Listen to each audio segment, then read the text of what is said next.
Hello everyone, welcome है आप सबका पूजा की दुनिया में। तो आप सबको प्यारी प्यारी गुड मॉर्निंग, सबको राम राम नमस्कार सत श्री अकाल।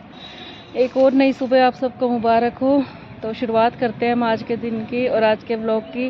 और एक बार फिर करूँगी मैं आप सबको प्यारी प्यारी गुड मॉर्निंग। और ये डाल रहे हैं पक्षियों को दाना पानी। और ये डॉगी देखो पीछा करता हुआ आया था हमारा, यहाँ तक पहुँच गया। और अभी इधर कबूतर आए नहीं हैं, सारे कबूतर वहाँ पे हैं, ये देखिए। और आप भी कीजिए प्रकृति मैया के दर्शन। और आज है संडे, तो आप सबको हैप्पी संडे। गाइस, आज मैं बना रही हूँ स्प्रिंग अनियन की सब्जी। ये देखिए इतने सारे पड़े थे, मैं इनकी सब्जी बना देते हैं। ये देखते हैं इनके सैंडविच बनेंगे क्या होगा। पहले तो सब्जी बना के रख देती हूँ मैं। आज बना रही हूँ मैं स्प्रिंग अनियन की सब्जी और इसके अंदर डालूंगी मैं 2 आलू। और ये काट रखे मैंने गाजर और मूली, इसका बनाऊंगी मैं अचार। और इधर गरम कर रही हूँ मैं ब्रेड चाय के साथ। और यहाँ रख रखे हैं मैंने छोले उबलने के लिए, वाइट चने। और यहाँ रेडी हो रही है चाय। तो एक साथ कितने काम कर दिए देखो। तो आ तो जिसने चाय पीनी हो, ब्रेड खाने हो साथ में। और ये हमारी केटल देखो एकदम पीली हुई पड़ी है।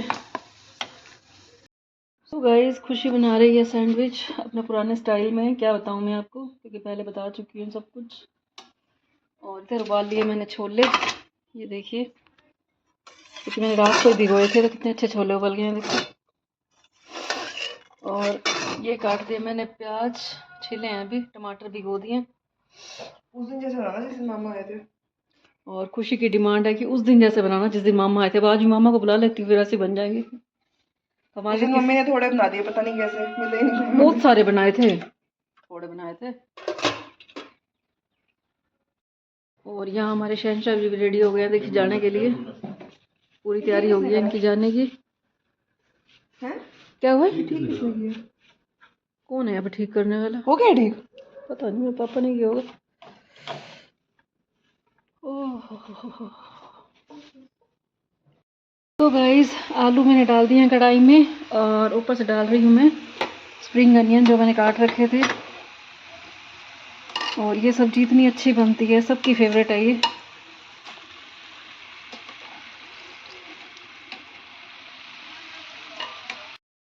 सो गाइस, ये मटेरियल तैयार हो गया हमारा छोले फ्राई करने के लिए।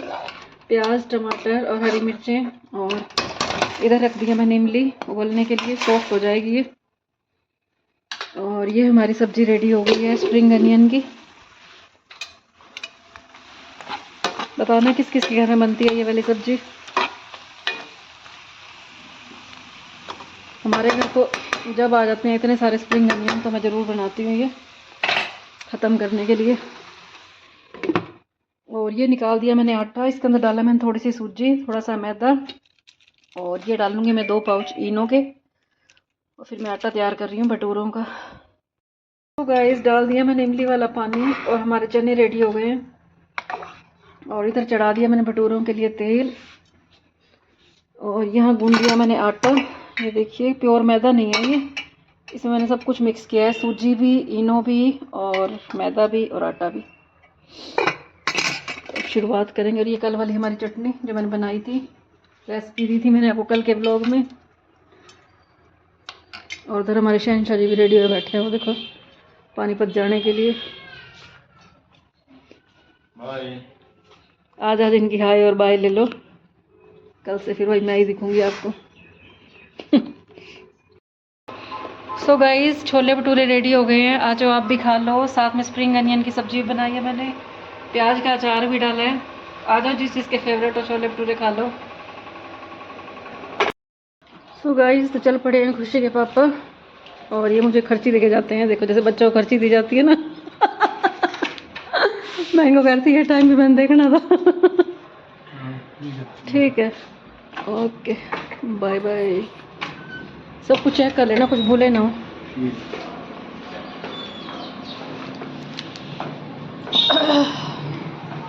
फोन फोन कर है, दे देती।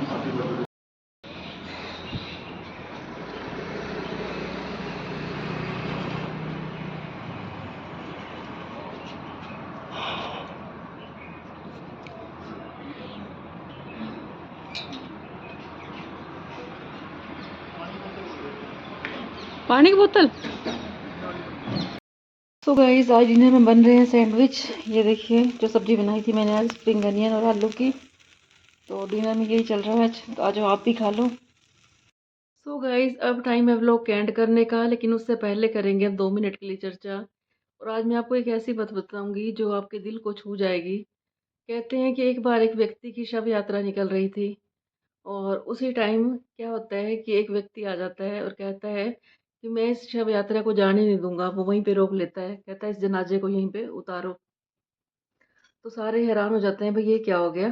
तो वो कहने लगा मैं इसको नहीं जाने दूंगा, क्योंकि इसने मेरे 45,000 रुपये देने हैं। तो सब बड़े हैरान हो जाते हैं कि ऐसा तो आज तक नहीं हुआ। भाई लोग चलो कर्ज लेते हैं और लेके चले जाते हैं, लेकिन आज तक ये नहीं हुआ भाई किसी ने ये कहा हो कि मैं शव को यहाँ से जाने नहीं दूंगा। तो वो बहुत चिल्लाता है वहाँ पे, और जो रोने वाले होते हैं उनके रिश्तेदार सारे रो रहे होते हैं, वो चुप हो जाते हैं वहीं पे और देखते हैं। सब हैरानी से देखने लग जाते हैं कि ये क्या सीन हो गया हमारे आगे। तो फिर वो व्यक्ति उस शव यात्रा के आगे बैठ जाता है और कहता है मैं जब तक ये मेरे 45,000 रुपये नहीं मिलेंगे मैं इसको यहाँ से जाने नहीं दूंगा। तो सारे कहते हैं भाई हमारे पास तो है ही नहीं ना, जब हमारा इससे क्या लेन देन था जो हम इसके 45,000 रुपये देंगे। लेकिन होता क्या है, उसका एक बड़ा बेटा होता है, वो आ जाता है और कहता है कि इस पिता ने हमें सारी ज़िंदगी खिलाया था, तो मैं दूंगा इसके 45,000 रुपये। तो वो जैसे ही निकालने लगता है तो वो व्यक्ति आगे आ जाता है, कहता है ये 45,000 रुपये मैंने इससे लेने नहीं थे, मैंने इसको देने थे, लेकिन मुझे ये नहीं पता था कि इसका असली हकदार कौन है। क्योंकि जब सारे रो रहे थे तो बड़ा प्यार दिखा रहे थे कि सारे इसके सगे हों, लेकिन मैंने ये देखना था कि असली सगा कौन है। खाली जो रोने वाले होते हैं, जो दुख में आते हैं, वो अपने नहीं होते। कहते हैं तस्वीरों में जो खड़े होते हैं वो अपने नहीं होते, अपने तो वो होते हैं जो दुख में साथ में खड़े होते हैं। तो मैंने 45,000 रुपये देने हैं, मैंने लेने नहीं है। तो ये सुनते ही सब लोग हैरान हो जाते हैं, और वो उस लड़के को 45,000 रुपये दे देता है कि ये लो अपनी अमानत संभाल लो, क्योंकि मैंने इनको पैसे देने थे और ये तो चले गए अब। और मुझे नहीं पता था भाई मैं किसको दूँ, लेकिन जब तक मैं ना देता तो ये बोझ मेरे सिर पे रह ही जाता। वही कहते हैं कि हमें पैसा तो देना ही है हर किसी का, जो भी हमने उठाया है, हर जो भी हमने कर्जा लिया है वो सब हमने चुकाना है। इस जन्म में नहीं तो अगले जन्म में हमें ब्याज समेत देना पड़ेगा। तो हमें कोशिश करनी चाहिए, किसी का 1 रुपया भी नहीं खाना चाहिए। और रही बात जो स्टोरी की, तो इसका मतलब ये है कि हमारे सुख में तो सारे साझेदार बन जाते हैं, लेकिन जैसे इंसान के ऊपर दुख आता है तो कोई भी अपना नहीं बनता। और जो हमारे कर्म है वो हमें ही भुगतने पड़ेंगे। इन कर्मों का भी बंटवारा कोई भी नहीं करेगा। हमारे पास पैसा धन दौलत है उसके तो 100 हिस्सेदार बन जाएंगे, लेकिन जैसे इंसान के ऊपर दुख आता है वो सिर्फ हमें ही उठाना पड़ता है। तो कोशिश करें कि अपने कर्मों से डरें, कर्म करते हुए 100 बार सोचें, क्योंकि हर कर्म का हमें हिसाब देना पड़ेगा। कर्म से तो भगवान भी नहीं बच पाए थे। जो इंसान ने जैसे कर्म किया हमें वैसे भुगतने ही पड़ेंगे। एक एक पल का हिसाब देना पड़ेगा, पाई पाई का हिसाब देना पड़ेगा। और मैं हर वीडियो में कहती हूँ कि अगर हमने किसी की सुई भी ली है तो हमें सुई भी देने के लिए इस धरती पे आना पड़ेगा। तो ये ना सोचें कि हम मुक्त हो गए किसी से लेके, या किसी की डेथ हो गई या कोई यहाँ से चला गया तो हमें उनके पैसे नहीं देने पड़ेंगे। तो कोशिश करें जो इस जन्म का कर्जा हमने लिया इस जन्म में ही क्लियर करें। किसी को हमने थप्पड़ मारी है तो हमें वो भी हिसाब किताब देना पड़ेगा। किसी को हमने गाली दिया तो वो भी हिसाब किताब देना पड़ेगा। धन दौलत जो भी हमने किसी का लिया है तो एक एक रुपए का हमें हिसाब करके ही यहाँ से जाना पड़ेगा। तो हमें अव्वल तो किसी का कर्ज रखना ही नहीं चाहिए, अगर रखा भी है तो उसे टाइम से अदा कर देना चाहिए। क्योंकि जो भी कर्ज हो, और कल मैंने एक वीडियो बनाई थी कि सबसे बड़ा कर्ज कौन सा है, अगर आपने ना देखी हो तो थोड़ा सा हेडिंग बता देती हूँ मैं, कि सबसे बड़ा कर्ज है हमारी वजह से किसी की आंखों में आंसू आना। कहते हैं कि हम 100 पुण्य कर्म कर लें, लेकिन हम किसी को अच्छी राह पे दिखा दें या हमारी वजह से किसी के चेहरे पे मुस्कान आ जाए तो समझो हमारी ज़िंदगी सफल हो गई। और कर्ज है जो हमारी वजह से किसी की आंखों में आंसू आ जाते हैं, ये कर्ज तो हम कभी चुका ही नहीं सकते। क्योंकि सबसे बड़ा पाप समझ लो इसको, सबसे बड़ा कर्ज समझ लो। और पूरी डिटेल आपने देखनी हो तो मेरी मोटिवेशनल स्टोरी ज़रूर देखना, बहुत अच्छी स्टोरी थी ये। और हमारी पता नहीं कौन सी लाइन से हमारी ज़िंदगी चेंज हो जाती है। तो कोशिश करनी चाहिए कि हमें हर बात अच्छी सुननी चाहिए। और कहते भी हैं कि अच्छा देखो, अच्छा सुनो, अच्छा बोलो। और हमारे ब्रह्म कुमारी से तो कहते हैं मीठा बोलो और धीरे बोलो और कम बोलो। और हमें ज़्यादा बोलने के बजाय हमें ज़्यादा सुनने की आदत डालनी चाहिए। अगर हम कम बोलेंगे तो लोग हमें ज़्यादा सुनेंगे, लेकिन होता उल्टा है। लोग ऊंची आवाज़ करके जो धीरे बोलने वाले होते हैं उनको चुप करवा देते हैं, और वो सोचते हैं ये मेरे से डर गया, वो डर नहीं जाते। उसके संस्कार होते हैं इंसान के, वो चुप हो जाता है। बोलना तो सबको आता है, भगवान ने ज़बान सबको दी है, लेकिन कोई अपने संस्कारों की वजह से चुप रह जाता है, कोई दूसरों की शर्म की वजह से चुप रह जाता है। और लोग सोचते हैं इनको तो बोलना ही नहीं आता, इनके मुँह में ज़बान ही नहीं है। तो अपने आप को कभी भी चालाक ना समझे।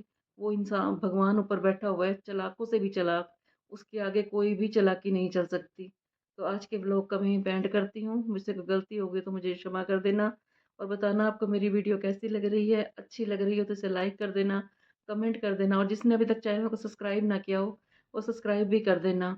कल फिर मैं आपको मिलूंगी एक नए व्लॉग के साथ। सबको गुड नाइट, शुभ रात्रि, सबको राम राम।